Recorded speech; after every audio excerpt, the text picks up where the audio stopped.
So a couple of weeks ago, I made my video on Middle-earth: Shadow of Mordor, in which I said that it was probably my favourite game of all time, and claimed in the title that it was the best game in the decade. But there was one thought that everybody in the comments shared. Oh, just you wait. If you love Shadow of Mordor, Shadow of Mordor is just the worst. Shadow of Mordor came out in the same decade. Shadow of Mordor. Alright. Calm down. I get it. Everyone thinks that Shadow of War is better than Shadow of Mordor. But there's just one simple thing that I don't think is quite clicking with you just yet.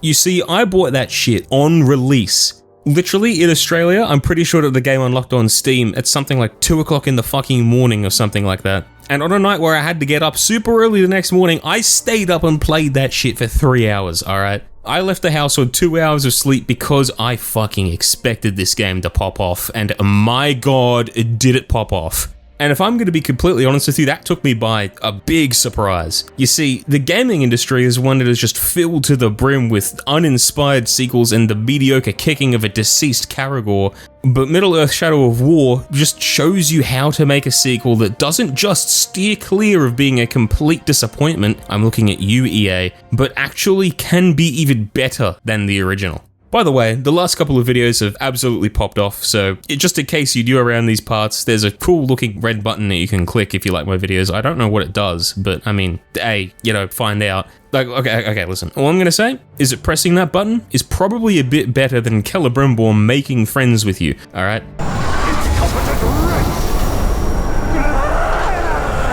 Anyway, back to the actual video. What exactly does Shadow of War actually do better? Well, I mean, fuck everything. All of the systems were improved, you got more orc types, you've got more traits, a better and deeper nemesis system, but I mean, we'll get to see all of that later on in the video. What I want to draw attention to right now requires us to go way back, and I mean way back before this scene here, to before when we even press play. Yep, this right here. Just the difficulty screen. The difficulty screen alone is a huge change. In fact, to a lot of you, this is gonna sound kind of fucking stupid, but it might just be the most important change that Shadow of War could have made, at least in my eyes. You see, Shadow of Mordor didn't actually have any form of difficulty setting, and while Mordor does feel pretty balanced for the first hour or two, the instant that you start getting used to, just pressing Y whenever you see an orc attack or leap over them or fucking roll away, everything just becomes really easy and it makes everything in the game feel a bit lackluster. But the single and simple addition of being able to make the game just that little bit harder for yourself takes what could have been a rinse and repeat, just storm in and kill everything with no concern for yourself type of game, and turns it into the game that it was supposed to be, where you do actually feel the need to exploit Captain's weaknesses in order to fight them, especially with some of the tougher ones. So yes, I'm gonna stand by this fucking opinion and take it to the goddamn grave. This is a huge improvement from the last game. Just this little menu. It makes the game so much more replayable and tougher than the first one if you so choose. And of course, for somebody that rants about difficulty this much, you already know that I'm gonna go with the brutal option here. But something that's really important that got an overhaul within the game has to be the storytelling. Putting it simply, everything is just way better with the story. You've got a variety of new and interesting characters coming in that actually get fleshed out more than Shadow of Mordor's, and just overall feel a lot more significant than the characters in Mordor. Like, I mean, seriously, in Shadow of Mordor, it felt like either the characters were just pulling you along for the ride on their own little side story, or you were bringing them into the main story for God fucking knows why. Like, it just felt like that these characters were waiting in these zones specifically for you and expecting you to arrive. They didn't feel real with real drive and motivations, and Shadow of War comes in and absolutely cleans up with that regard. It's just all of the characters feel like they have their own little storyline, their own reasonings for, making the decisions that they do, for helping Talion, for going against Talion. Every single character just feels complete in that sense. And just to rattle off a list of characters that you see within the first chapter alone, you see Shelob, Idril, Castamir, Baranor, the Blade of Galadriel, the Witch King Sauron, the motherfucking Nazgul, all in the first chapter. Literally more characters than in the entirety of Shadow of Mordor. And we still don't have the capability to brand orcs yet. So yeah, much better story, much more story, better writing, and it meshes really well with the gameplay. Wait. How the fuck have we gotten this far without talking about the gameplay? Because just like Shadow of Mordor, it slaps. WB Games knew that they got the core gameplay just right, tweaked a few little abilities here and there, and then changed up the entire way that the old tree system worked into this refined beauty of a system. Long gone are the days where every single skill point correlates to exactly one weapon in your arsenal that you're not going to use. No, my friend. Instead, you have the option of spending a skill point to augment an ability, which can fundamentally change your playstyle or help to exploit weaknesses in those pesky captains that you keep running into. You find one that's got a crippling fear to fire, just get that augment. Absolutely terrified of spiders? Don't fuck it, blowing up campfires does that now. The cheeky little orc won't come out of his ivory tower where he stays locked up recording gameplay and editing videos to post online. Wait, hold up, that's me. Well, an ability won't actually help you with that one in particular, but you do get the ability to dominate captains. And once you do start dominating your first captains, well, aren't you in for a bit of a treat? You see, Shadow of War gives you an actual and proper reason to brand captains and forge an army. In its predecessor, one complaint that people often had was that branding an orc kind of made them lose all of their personality. And honestly, I could see where that argument comes from. You see, once you brand an orc in Shadow of Mordor, they really don't interact with you anymore. They kind of ignore you. They just follow your orders that you give to them occasionally. They don't speak with you. They don't do anything to you. They don't do anything for you.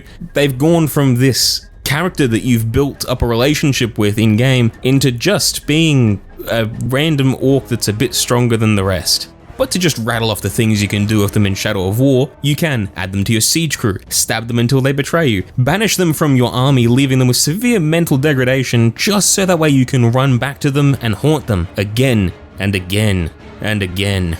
But really though, the way that you interact with Uruks and Uruks as a whole just got a complete overhaul, with them having more strengths, abilities, traits, and even the addition of different factions, which, by the way, can affect what they are capable of in terms of their attacks and movesets, and what types of characters that they can become. And not only this, but their names can also change with certain tasks that they complete, and their level could just skyrocket because they killed you just once, which just makes the tougher captains even more difficult to deal with. There's just so much that these orcs have been overhauled to be able to do that it feels like each and every one of them is more fleshed out than in Shadow of Mordor, which I'm sure WB Games set out to do. Now, I feel like I got a little bit sidetracked back there. Hold on, what was I talking about? Locked up in a real... Oh, right, yes. The big looming fortress that exists in every single region. This big fortress is just that, a big fortress. I mean, what did you expect this thing to start moving? Each region in the game has exactly one big fortress ruled by the warchief positions that we already knew from Shadow of Mordor, but with a key difference, each big castle is ruled by one big boy, otherwise known as an overlord. You see, an overlord has a very big impact on how the fortress is decked out, with their faction having a significant impact on the appearance of the region, as well as some of the defenses that they've got within their own royal throne room. In order to conquer some of these fortresses, you need to raid it, which is basically like having one massive boss rush against all of the war chiefs that you haven't picked off one by one beforehand, and all of their bodyguards, capturing certain points within the fortress up until you reach the Overlord, and you have that epic standoff in their grand throne room that I was talking about before.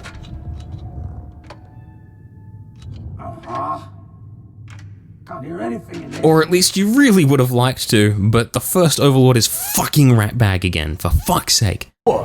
You been getting hit by the hammer? There's a headache at most. I mean, you want to kill an Uruk, you gotta take the head clean off. God, I really wish it did fucking kill you. Now, while I know this game as Celebrimbor's class on how to make friends in the real world,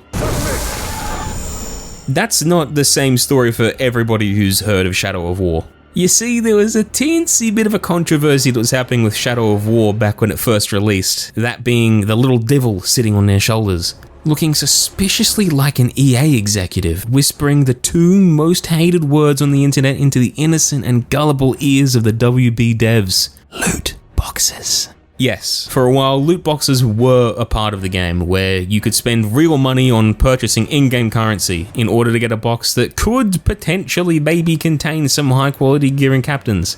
And upon hearing this, the internet blew up.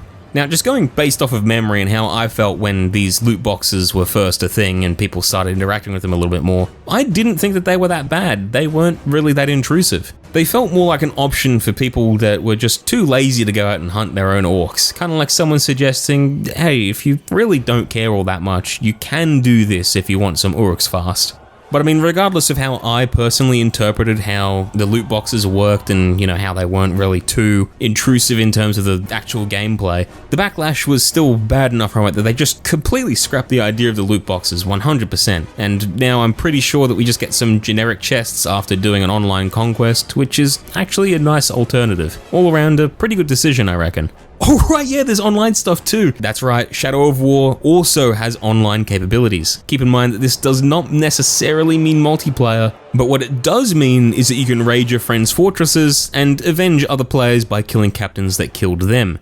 Doing so earns you a whole legendary set that gives you some cool little bonuses. Alright, there's also this whole gear system as well, where killing captains drops some gear instead of runes, which can have a whole lot of effects that can work really well with specific types of playstyles, all of them having, you know, unique individual attributes or unique properties to upgrade said gear, and blah, you get the point, you get the point. There are a hell of a lot of new features coming from Shadow of Mordor that Shadow of War just adds in and integrates with that base game and just really improves upon. It's also just flat out a bigger game. There's more areas to explore, more variations with the captains that you fight, more post-campaign activities like the Shadow Wars, and just overall a much more fleshed out experience that takes Shadow of Mordor as a base and builds upon it significantly. So if you haven't played Shadow of War or Shadow of Mordor before, hopefully I've gotten you to jump on board and give them a bit of a shot, you know, try them out for yourselves. Because let me tell you, you have some super memorable experiences while playing it. Well, that's about all I've got for this week, so hopefully I'll see you lot swing by again next week. Remember, red button, thumb button, and I should be streaming more stuff again by the end of this week. I don't know, it really depends on how hard I procrastinate next week's video. Just keep an eye out on the community tab to see if I've posted anything about this there. Yeah, bye, I guess. Still don't know what the fuck to do with these outros.